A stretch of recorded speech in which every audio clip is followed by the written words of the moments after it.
Olá! Estamos iniciando este curso de História da Arte no Brasil. Eu optei, mais uma vez, por seguir a linha do tempo para que a gente possa construir um entendimento da arte junto com a história, porque a gente precisa do contexto. Sendo assim, nós vamos iniciar o curso com o momento da chegada dos portugueses no Brasil e seguiremos adiante. Nessa primeira aula, eu vou falar sobre o Brasil colônia, século XVI e início do século XVII. O Brasil, pelo século XVII afora, continua sendo colônia, porém, entra o Barroco. Então eu não quis colocar o Barroco na mesma aula desse início, desse primeiro momento da arte no Brasil. Esse primeiro momento, por muitos, é chamado de maneirismo brasileiro. Obviamente eu vou explicar por quê. Outros preferem chamar de proto-barroco, proto-inicial, primitivo, então como se fosse um barroco primitivo. Independente das classificações, o importante é a gente entender o que aconteceu e o processo evolutivo até chegar no barroco. O barroco, como é um assunto muito extenso, a gente vai ver na segunda aula, que eu também terei que subdividir em barroco do litoral e o barroco do interior. Mas isso fica para depois, ok? Vamos começar então? Observando o atual mapa político da América do Sul, podemos notar dois diferentes sistemas de colonização. O espanhol fragmentado em uma série de países e culturas nacionais autônomas e o português, que constitui um bloco compacto, sem subdivisões políticas, abrangendo quase metade do lado oriental do continente. Nesse bloco oriental, ao oposto dos espanhóis, os colonizadores portugueses não encontraram culturas artísticas avançadas, com tradições firmadas de arquitetura e estatuária e mão de obra treinada, que pudesse ser utilizada de maneira eficaz pelos novos donos da terra. Daí, sem dúvida, vem a origem europeia e fortemente portuguesa da arquitetura construída no Brasil nos séculos XVI, XVII e XVIII, comparada à de seus vizinhos latino-americanos. O que não significa falta de originalidade ou de individualidade artística e cultural dessa nova sociedade formada em um outro hemisfério, com clima e paisagem completamente diferentes da Europa e ainda mais incluindo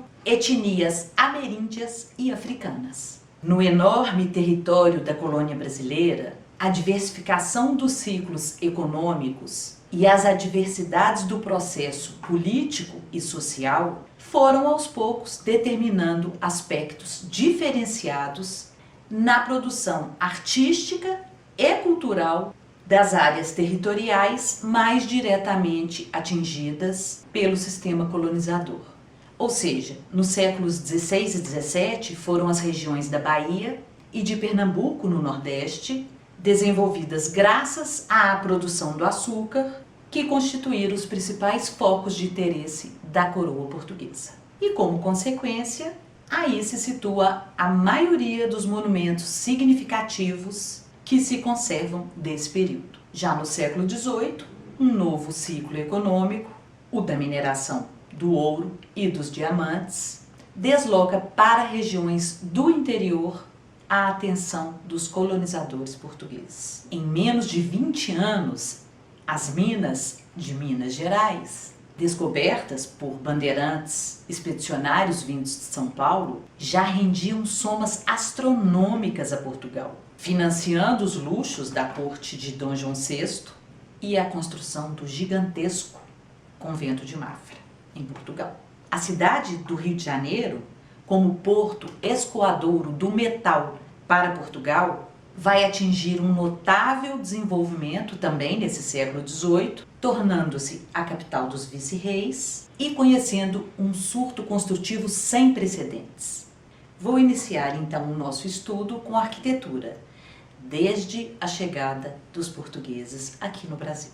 Apesar da colonização portuguesa no Brasil ter início oficialmente no dia 22 de abril de 1500, com a tomada de posse da nova terra a mando do rei Dom Manuel I, não ficou quase nenhum vestígio material dessa colonização nas 4 primeiras décadas do século XVI. Fato esse que mostra o descaso inicial dos portugueses pela colônia, que tinha sua atenção voltada para suas posses no Oriente, que lhes rendiam maiores lucros. Estava querendo saber por enquanto aqui não. Estava de olho lá no Oriente, estava melhor. A primeira tentativa de organização política e administrativa do território data de 1534, com a divisão em capitanias hereditárias, entregues a particulares, aos quais a coroa portuguesa transferiu então implicitamente a tarefa de povoamento, defesa e exploração de imensas extensões de terra ocupadas apenas por tribos nômades que aqui habitavam.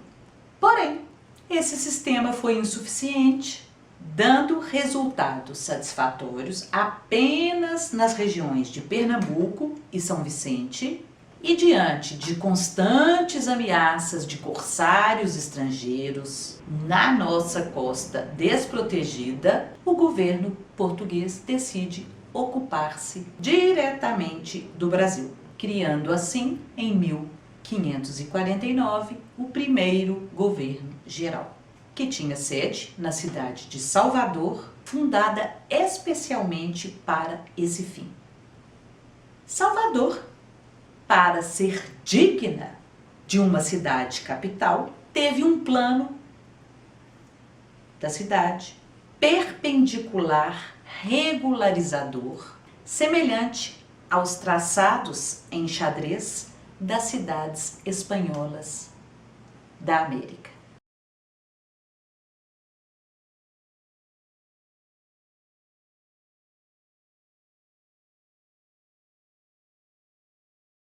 Esse tipo de plano, que não era comum no urbanismo português, teve o seu emprego no Brasil restrito aos centros administrativos e religiosos de maior importância, como Rio de Janeiro, Belém do Pará, São Luís do Maranhão e Mariana.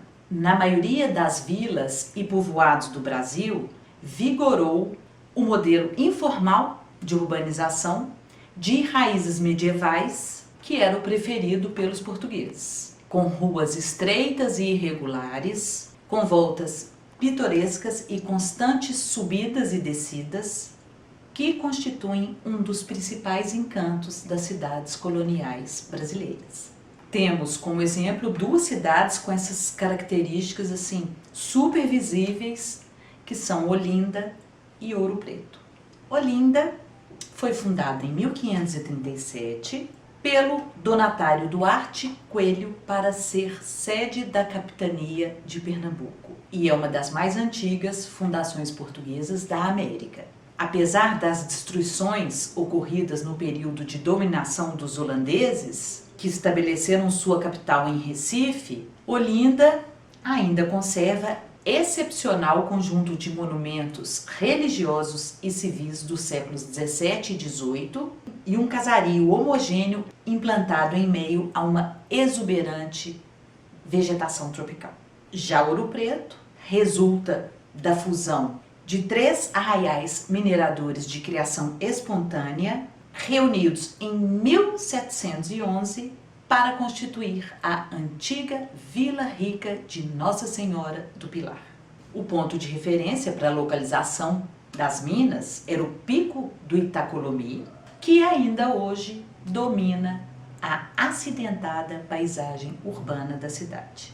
Seu casario foi espalhado pelas encostas e suas igrejas inseridas tanto nas partes baixas quanto em destaque no topo dos morros. Juntamente com o planejamento das cidades, estava a questão de sua fortificação, principalmente no litoral, né, gente? Porque durante todo o período colonial, o Brasil foi sujeito a invasões ameaças de invasões e pirataria, daí resultando os esforços para fortificar os principais centros litorâneos.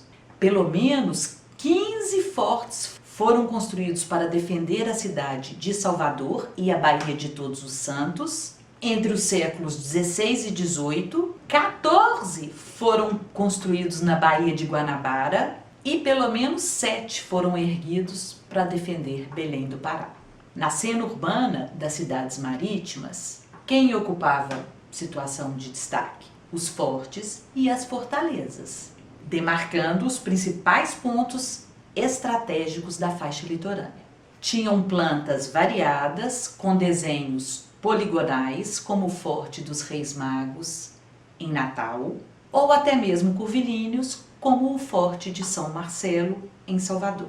Quem projetava essas construções eram os engenheiros militares e eram os únicos no mundo lusitano com formação teórica especializada em construções. E suas construções chegaram a influenciar a arquitetura religiosa em algumas cidades politicamente mais influentes, tanto em Portugal quanto nas colônias. O Forte dos Reis Magos, em Natal, no Rio Grande do Norte, foi construído em 1598 de terra batida com o desenho de um polígono estrelado. Recebeu esse nome, Forte dos Reis Magos, em função da data de início de sua construção, 6 de janeiro de 1598, dia de Reis, pelo calendário católico. A planta do forte foi traçada no reino em 1597 e foi atribuída ao padre jesuíta Gaspar de Sampères ou Gonçalves de Sampères. Já o forte de São Marcelo, que defende Salvador, foi concluído em cerca de 1623 e inicialmente foi todo feito em madeira. Ele foi construído sobre uma coroa de areia que havia na Baía de Todos os Santos.